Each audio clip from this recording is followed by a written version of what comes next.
Assalamualaikum warahmatullahi wabarakatuh. Selamat pagi teman-teman. Pada video kali ini kita akan membahas tentang teori psikologi kepribadian timur menurut Ki Ageng Suryo Mentara. Sebelumnya, perkenalkan kami dari kelompok 9 yang beranggotakan Anissa Putri, Jonathan Athanasius, Jules Cesar, dan Yemima Francisca. Adapun pembagian dalam penyampaian materinya yaitu biografi dan teori kepribadian Kramadangsa yang akan saya jelaskan. Kemudian dimensi hidup akan dijelaskan oleh Jonathan.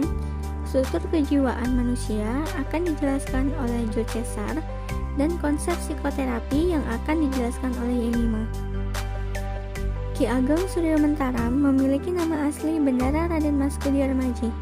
Beliau diangkat menjadi pangeran pada tahun 1910 saat berusia 18 tahun dengan gelar Bendoro Pangeran Haryo Suryo Mentara.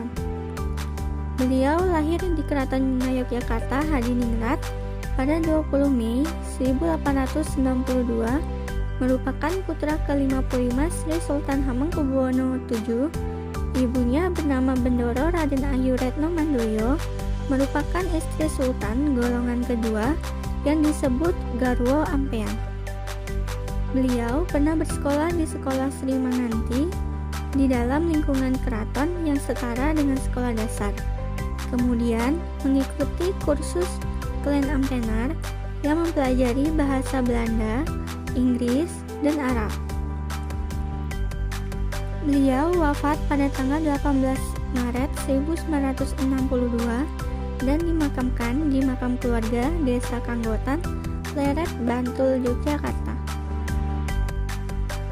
Teori kepribadian Kramadangsa merupakan ajaran psikologi dari aliran kebatinan Kauru Begja yang dipimpin oleh Ki Ageng Suryo Mentara.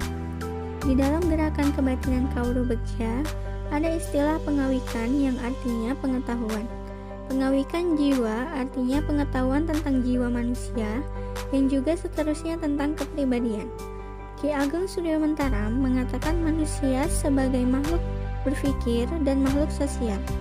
Sebagai makhluk sosial, manusia berbeda dengan hewan, dan sebagai makhluk sosial, manusia bergaul dan bermasyarakat. Berikutnya saya Jonathan akan menjelaskan tentang dimensi hidup menurut Ki Ageng Suryo Mentara. Yang pertama, benda berdimensi 1 yakni garis. Ukuran hidup pada dimensi 1 adalah pada bayi. Sifatnya hanya dapat menerima rangsangan dari luar dan dari dalam dirinya sendiri, namun belum mampu menanggapi dengan baik dan benar. Yang kedua, benda berdimensi 2 adalah bidang yang punya ukuran panjang dan lebar. Ukuran hidup dalam dimensi 2 pada manusia adalah pada masa usia anak-anak. Manusia sudah dapat mengikuti perasaannya tetapi belum memahami hukum benda-benda. Yang ketiga, benda berdimensi 3 adalah benda yang memiliki ukuran panjang, lebar, dan tinggi. Pada dimensi ini, manusia memahami hukum benda-benda. Dengan memahami hukum benda-benda, manusia dapat memenuhi kebutuhan hidupnya dengan benar. 4. Dimensi keempat hanya ada pada diri manusia dan tidak terdapat pada tumbuhan atau hewan di luar diri manusia. Dalam dimensi keempat ini manusia berhubungan dengan perasaannya dan perasaan sesamanya yang lain. Dengan menelusuri uraian-uraian Ki Ageng Suryo Mentara, maka secara garis besar struktur kejiwaan manusia dapat digolongkan menjadi 3, yaitu keinginan, rasa hidup, dan aku Kramadangsa. Struktur kejiwaan manusia. A. Keinginan sebagai asal mula kehidupan. Menurut Ki Ageng Suryo Mentara, pada hakikatnya keinginan itu langgeng atau abadi, artinya keinginan itu tidak memiliki awal dan tidak akan berakhir.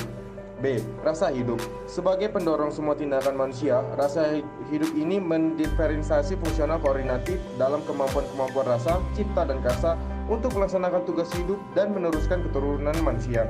Dalam analisis Ki Ageng Suryo Mentara, dikemukakan ada 7 macam rasa, yaitu rasa senang dan susah, perasaan yang sama, rasa damai, rasa tabah, rasa iri, dan sombong, rasa sesal dan khawatir, rasa bebas. C. Aku Kramadangsa kepribadian manusia.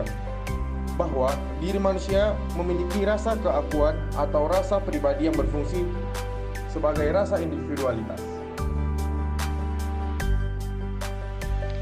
Dalam aplikasi teori konsep psikoterapi, Ki Ageng Suryo Mentaram dengan oleh Kauruh Jiwa sebagai perangkat analisis olah rasa yang memberikan kontribusi bagi pengembangan kesejahteraan dan kualitas hidup dengan model analisis diri yang berbasiskan pada rasa sebagai landasan introspeksi diri.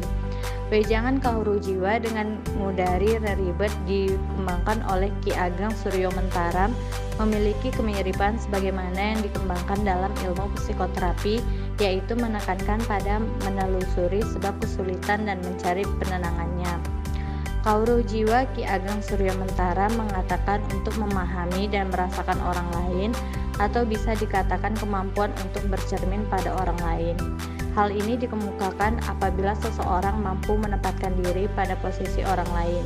Kemampuan inilah yang dilatih dalam pertemuan-pertemuan atau junggringan pada pelajaran Kauruh Jiwa Wejangan Ki Ageng Suryo Mentaram yang sering disebut sebagai Jawah Kauruh atau dalam ngudari reribet sebagai pencarian titik temu rasa yang sama, yang oleh para pengamat disebut sebagai psikoterapi. Sekian pembahasan dari materi kami. Semoga dapat teman-teman pahami dengan baik. Mohon maaf jika ada kekurangan, dan terima kasih atas perhatiannya. Wassalamualaikum warahmatullahi wabarakatuh.